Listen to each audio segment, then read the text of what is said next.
नमस्कार, दिल्ली न्यूज में आपका बहुत बहुत स्वागत है। चलिए देखते हैं आज की 25 फटाफट काम की और महत्वपूर्ण बड़ी खबरों को। पर इससे पहले वीडियो को लाइक करना बिल्कुल ना भूलें। दिल्ली की सत्ता गंवाई तो एमसीडी में एक्टिव हुए आप 2 दिन में दूसरा बड़ा ऐलान। आम आदमी पार्टी दिल्ली में सत्ता गंवा चुकी है, लेकिन अभी भी एमसीडी उसके पास है। विधानसभा चुनाव में हार के बाद पार्टी एमसीडी में एक्टिव हो गई है। सोमवार को आप ने हाउस टैक्स को लेकर कई बड़े ऐलान किए। पार्टी ने कहा कि वित्तीय वर्ष 2024-25 के हाउस टैक्स का भुगतान समय से करने वालों का बकाया हाउस टैक्स माफ कर दिया जाएगा। मोहल्ला क्लिनिक के बाद अब इन बसों का भी बदला जाएगा नाम। एक्शन में दिल्ली सरकार। मोहल्ला क्लिनिक का नाम बदलने के बाद दिल्ली की भाजपा सरकार मोहल्ला बसों का नाम बदलने पर विचार कर रही है। आपने मोहल्ला बसों के नाम से दिल्ली में छोटी बसें चलाने की योजना बनाई थी, मगर आप सरकार इस योजना के तहत नई बसें सड़कों पर नहीं उतार पाई। इस योजना के तहत 150 बसें आ चुकी हैं, जो पिछले 3 महीने से कुशक नाला बस स्टॉपों में खड़ी है। ये बसें दिल्ली विधानसभा चुनाव की अधिसूचना की घोषणा के पहले ही आ चुकी थी। अंबेडकर और भगत सिंह की तस्वीर को लेकर दिल्ली में बड़ा विवाद। दिल्ली में भारतीय जनता पार्टी की सरकार बनने के बाद विधानसभा के पहले सत्र का पहला ही दिन हंगामेदार रहा। विधायकों की शपथ के बाद विजेंद्र गुप्ता को विधानसभा का स्पीकर चुना गया। इसके बाद नेता विपक्ष आतिशी मार्लेना के नेतृत्व में आम आदमी पार्टी के विधायकों ने जोरदार हंगामा किया। आतिशी ने मुख्यमंत्री दफ्तर से बाबा साहेब भीमराव अम्बेडकर और भगत सिंह की तस्वीरें हटाने का आरोप लगाते हुए जोरदार हंगामा किया है। केजरीवाल की ओर बढ़ेंगी मुश्किलें। शीश महल का गाइडेड टूर कराने की तैयारी में बीजेपी। आम आदमी पार्टी के राष्ट्रीय संयोजक अरविंद केजरीवाल के पूर्व सरकारी आवास शीश महल को लेकर बीजेपी ने बड़ा ऐलान किया है। पार्टी ने पत्रकारों को इस बंगले के अंदर का दौरा कराने की बात कही है। यह बंगला सिविल लाइंस के फ्लैग स्टाफ रोड पर स्थित है, जहां सीएम के तौर पर अरविंद केजरीवाल रहते थे। इस बंगले के रिनोवेशन में लाखों रुपए खर्च करने का मुद्दा बीजेपी की ओर से दिल्ली विधानसभा चुनाव के दौरान खूब सवाल उठाया है। धोती कुर्ता और पाक पहन आप विधायक अनिल झा ने मैथिली में ली शपथ। दिल्ली विधानसभा का सत्र सोमवार से शुरू हो गया है। सत्र की शुरुआत से पहले उपराज्यपाल वीके सक्सेना ने भाजपा विधायक अरविंदर सिंह लवली को प्रोटेम स्पीकर की शपथ दिलाई। अब वे दिल्ली के नवनिर्वाचित विधायकों को शपथ दिला रहे हैं। सबसे पहले दिल्ली की मुख्यमंत्री रेखा गुप्ता ने विधानसभा सदस्य के तौर पर शपथ ली। इस दौरान किराड़ी से विधायक अनिल झा ने मैथिली में शपथ ली है। विधानसभा में पहले ही दिन सीएम रेखा गुप्ता के ऑफिस के बाहर आप नेताओं का प्रदर्शन। दिल्ली विधानसभा का 3 दिवसीय सत्र सोमवार को शुरू हुआ। सभी विधायकों को प्रोटेम स्पीकर अरविंदर सिंह लवली ने शपथ दिलाई। इस बीच विपक्ष की नेता आतिशी ने पार्टी के विधायकों के साथ सीएम रेखा गुप्ता के ऑफिस के बाहर विरोध प्रदर्शन किया। आप नेता महिलाओं को 2500 रुपए देने की भाजपा के वादे को पूरा करने की मांग कर रहे थे। स्पीकर को बधाई देने खड़ी हुई आतिशी और करने लगी हंगामा। विजेंद्र गुप्ता ने लगाई फटकार। दिल्ली में नई सरकार के गठन के बाद बजट सत्र भी शुरू हो गया है। बीजेपी के विजेंद्र गुप्ता और अरविंदर सिंह लवली स्पीकर और प्रोटेम स्पीकर के तौर पर चुने गए हैं। विजेंद्र गुप्ता को बधाई देते हुए नेता विपक्ष आतिशी अचानक बेफर पड़ी। बधाई देने के बीच आतिशी ने भारतीय जनता पार्टी पर आरोप लगाया कि दिल्ली के सीएम ऑफिस से महान क्रांतिकारी भगत सिंह और संविधान के नायक भीमराव अम्बेडकर की तस्वीर हटा दी गई है। आतिशी के इतना बोलते ही सदन में हंगामा मच गया है। संस्कृत से उर्दू तक दिल्ली विधानसभा में विधायकों ने 6 भाषाओं में ली शपथ। दिल्ली में 8वीं विधानसभा के पहले सत्र का आगाज हो गया है। सोमवार को पहले दिन नवनिर्वाचित विधायकों ने शपथ ली। मुख्यमंत्री रेखा गुप्ता ने विधायक पद की शपथ ली, तो उनके बाद प्रवेश साहिब सिंह और अन्य मंत्रियों ने शपथ ली। भाजपा और आम आदमी पार्टी के विधायकों ने हिंदी, इंग्लिश से लेकर उर्दू, मैथिली तक 6 भाषाओं में शपथ ली है। मोदी जी चला रहे जुमलों का कारखाना। पीएम के असम दौरे पर खड़गे ने कहा। प्रधानमंत्री नरेंद्र मोदी के असम दौरे पर कांग्रेस अध्यक्ष मल्लिकार्जुन खड़गे ने तीखा हमला बोला है। पीएम मोदी यहां एडवांटेज असम व्यावसायिक शिखर सम्मेलन में सम्मिलित होने के लिए पहुंचे हैं। खड़गे ने कहा कि मोदी जी ने जुमलों का कारखाना लगाया है, जिसके कर्ता धर्ता भाजपा के सबसे भ्रष्ट मुख्यमंत्री हैं। अगले साल इसका जवाब जनता कांग्रेस की सरकार बनवा कर देगी। महाकुंभ भगदड़ मामले में जनहित याचिका का इलाहाबाद हाईकोर्ट ने किया निस्तारित। इलाहाबाद हाईकोर्ट ने महाकुंभ में 29 जनवरी के मौनी अमावस्या के स्नान के दौरान भगदड़ मामले में सुनवाई करते हुए सरकार के आश्वासन पर महाकुंभ क्षेत्र में अमावस्या के दिन हुई सभी हादसों में हुई मौतों और लापता लोगों का पता लगाने की उच्च स्तरीय जांच कराने की मांग वाली जनहित याचिका निस्तारित कर दी। सरकार ने कोर्ट को बताया कि न्यायिक आयोग की जांच का दायरा बढ़ा दिया गया है। अब वह भगदड़ में हुए जान माल की हानि का भी पता लगाएगी। दिल्ली एयरपोर्ट पर लगेज की चेकिंग में मिले जिंदा सांप, मकड़ी और छिपकली।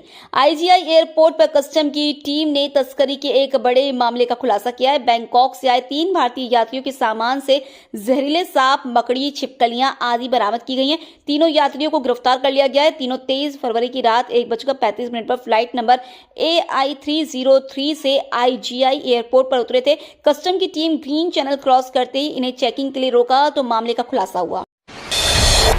राहुल गांधी के खिलाफ सुनवाई टली, 6 मार्च को अगली तारीख। गृह मंत्री अमित शाह के खिलाफ आपत्तिजनक टिप्पणी मामले में दायर मानहानि के मामले में सोमवार को सुनवाई टल गई है। मामले में परिवादी में जिरह के लिए और समय देने की मांग की थी। अगली सुनवाई के लिए 6 मार्च की तारीख तय की गई है। नोएडा में कम से कम 100 मीटर पहले बदलनी होगी लेन, फॉलो न करने वालों को भरना होगा जुर्माना।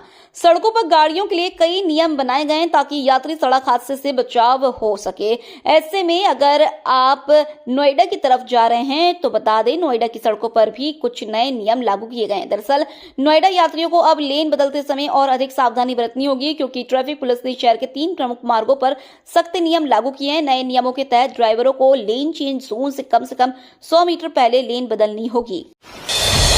काशी विश्वनाथ मंदिर में 26 फरवरी को नहीं होगा श्रृंगार, भोग और शयन आरती।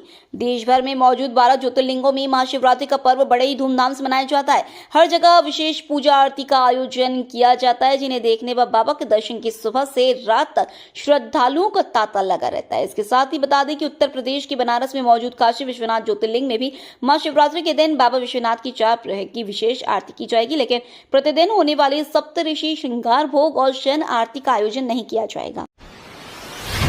अपने ही एसपी को कुचलने की कोशिश की थी, कोर्ट ने सिपाहियों को दी 10-10 साल की सजा। बरेली में एसपी ट्रैफिक कल्पना सक्सेना को कार से कुचलने और उन पर जानलेवा हमला करने के लिए चर्चित मामले में सोमवार को फैसला सुना दिया गया। विशेष जज सुरेश कुमार गुप्ता की कोर्ट ने ट्रैफिक पुलिस के सिपाही मनोज कुमार, रावेंद्र कुमार व रविंद्र सिंह और ऑटो चालक धर्मेंद्र को 10-10 वर्ष कैद की सजा सुनाई है। विशेष कोर्ट ने सभी दोषियों पर 1-1 लाख का जुर्माना भी लगाया है। लॉरेंस बिश्नोई से जुड़ी नाबालिग की जमानत याचिका खारिज, एससी ने माना आदतन अपराधी। सुप्रीम कोर्ट ने लॉरेंस बिश्नोई गिरोह से संबंध रखने वाले किशोर की जमानत याचिका खारिज कर दी है। कोर्ट ने किशोर के खिलाफ 5 करोड़ रुपए की फिरौती मांगने, धमकी देने और आपराधिक गतिविधियों में संलिप्त होने के गंभीर आरोपों और 6 लंबित मामलों के आधार पर यह निर्णय सुनाया। जेवी पारदीवाला और न्यायमूर्ति आर महादेवन ने कहा है कि किशोर को समाज के लिए गंभीर खतरा माना जा रहा है क्योंकि वह हत्या के प्रयास, फिरौती, आपराधिक धमकी और अवैध हथियार रखने के मामलों में पहले से उलझा हुआ है। जोया खान की बड़ी मुश्किलें, दिल्ली को दहलाने वाले मर्डर में भी हाशिम बाबा की बेगम फंसी। गैंगस्टर हाशिम बाबा की पत्नी जोया खान की मुश्किलें बढ़ गई हैं। दिल्ली पुलिस स्पेशल सेल ने जोया खान को नादिर शाह मर्डर केस में भी गिरफ्तार कर लिया। जोया को इससे पहले ड्रग्स के साथ गिरफ्तार किया गया था। हत्या के मामले में गिरफ्तारी के बाद जोया को पटियाला हाउस कोर्ट ने 3 दिन की पुलिस रिमांड पर भेज दिया है। स्वाति मालीवाल पर आरोप लगाने वाली बरखा सिंह की होगी मेडिकल दस्तावेजों की जांच। दिल्ली की राव जीवनी कोर्ट ने बरखा सिंह के मेडिकल दस्तावेजों की जांच करने का आदेश दिया है। बरखा सिंह पूर्व DCW अध्यक्ष स्वाति मालीवाल के खिलाफ एक मामले में शिकायत करता है। बरखा सिंह के वकील ने मेडिकल कारणों से कोर्ट में पेशी से छूट मांगी थी। ये मामला मालीवाल के कार्यकाल के दौरान दिल्ली महिला आयोग में भर्ती में कथित अनियमितताओं से जुड़ा है। मनीष सिसोदिया को हराने वाले तरविंदर सिंह मारवाह का आप पर पैसे वाला अटैक। दिल्ली विधानसभा का पहला सत्र सोमवार से शुरू हुआ। पहले दिन 3 बार की भाजपा विधायक विजेंद्र गुप्ता को नया विधानसभा अध्यक्ष चुना गया। विजेंद्र गुप्ता को नया विधानसभा अध्यक्ष चुने जाने से संबंधित प्रस्ताव पर चर्चा के दौरान सत्ता पक्ष विधायकों ने अपनी बात रखी। प्रस्ताव पर चर्चा के दौरान विधानसभा चुनाव में जंगपुरा से मनीष सिसोदिया को शिकस्त देने वाले बीजेपी के तरविंदर सिंह मारवाह ने आतिशी समेत पूरी आम आदमी पार्टी पर पैसे वाला अटैक किया। सिम कार्ड को लेकर सरकार ने उठाया बड़ा कदम। सरकार ने फर्जी सिम कार्ड की बिक्री पर रोक लगाने के लिए सिम कार्ड डीलर का वेरिफिकेशन अनिवार्य कर दिया है। वेरिफिकेशन की डेडलाइन बढ़ाकर 31 मार्च 2025 कर दी गई है। अगर सिम कार्ड डीलर 31 मार्च 2025 तक सरकार के पास खुद की डीलरशिप का रजिस्ट्रेशन नहीं कराते हैं तो वो 1 अप्रैल 2025 से सिम कार्ड की बिक्री नहीं कर पाएंगे। दिल्ली के लोगों को आपकी छोटी सरकार का तोहफा, इन लोगों का हाफ और इनका माफ। दिल्ली के लोगों के लिए आम आदमी पार्टी की छोटी सरकार ने सोमवार को कई बड़े ऐलान किए। आपने हाउस टैक्स में कई तरह की छूट दी है। पार्टी नेता दुर्गेश पाठक ने प्रेस कॉन्फ्रेंस में कहा कि जिन लोगों के 100-500 से गज के मकान हैं, उनका चालू वित्त वर्ष में हाउस टैक्स हाफ हो जाएगा। रेजिडेंशियल इलाकों के लोगों का हाउस टैक्स पूरी तरह से माफ होगा और 1300 अपार्टमेंट के लोग अगर समय पर टैक्स भरते हैं तो उन्हें 25% की छूट मिलेगी। राकेश टिकैत बोले, किसानों की जमीन छीनना चाहती है केंद्र सरकार। भारतीय किसान यूनियन के राष्ट्रीय प्रवक्ता राकेश टिकैत ने कहा है कि देश में कृषि हड़ताल की जरूरत है। सरकार किसानों की जमीन छीनना चाहती है और व्यापारी जमीन को खरीदना चाहता है। इससे सावधान रहना होगा। प्रदेश सरकार ने किसानों की बात नहीं मानी तो अगली बार सरकार नहीं बनने देंगे। पीएम मोदी ने दिया तोहफा, चेक करें अकाउंट। बिहार के भागलपुर में एक कार्यक्रम के दौरान प्रधानमंत्री नरेंद्र मोदी ने किसान सम्मान निधि योजना के तहत 19वीं किश्त जारी कर दी है। पीएम ने 9 करोड़ 80 लाख किसानों के बैंक खातों में कुल 22,000 करोड़ ट्रांसफर किए। इस योजना के तहत किसानों को हर साल 6,000 रुपए दिए जाते हैं। ये राशि हर 4 महीने में 2-2 हजार रुपए की किश्त के रूप में दी जाती है।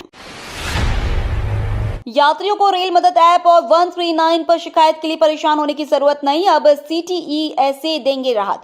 ट्रेनों में यात्रा करने के दौरान यात्रियों को अक्सर गंदे टॉयलेट्स, अवैध वेंडर्स समेत कई समस्याओं का सामना करना पड़ता है, लेकिन अब भारतीय रेलवे ने इन समस्याओं का तुरंत समाधान के लिए एक नया कदम उठाया। इसकी जिम्मेदारी अब रेलवे ने मुख्य टिकट निरीक्षक CTE को सौंपी है। CTE अब सिंगल कॉन्टैक्ट पॉइंट होंगे, जिनसे यात्री सीधे सभी प्रकार की शिकायत के लिए संपर्क कर सकते हैं। चुनाव आयोग 4-5 मार्च को आयोजित करेगा 2 दिवसीय सम्मेलन। चुनाव आयोग ने सोमवार को घोषणा की कि अगले महीने 1-2 दिवसीय सम्मेलन का आयोजन किया जाएगा। इस सम्मेलन में सभी राज्यों और केंद्र शासित प्रदेशों के मुख्य चुनाव अधिकारी शामिल होंगे। आयोग ने बताया कि यह सम्मेलन 4-5 मार्च नई दिल्ली के India international institute of democracy and election management में आयोजित होगा। मुख्य चुनाव आयुक्त ज्ञानेश कुमार के कार्यभार संभालने के बाद यह पहला सम्मेलन होगा। इसका मकसद चुनावी प्रक्रिया, नई तकनीकों और चुनाव संचालन में सुधारों पर चर्चा करना है। ये तो थी आज की बड़ी खबरें। रोजाना ऐसी ही सबसे पहले अपडेट पाने के लिए चैनल को सब्सक्राइब करना बिल्कुल ना भूलें। धन्यवाद।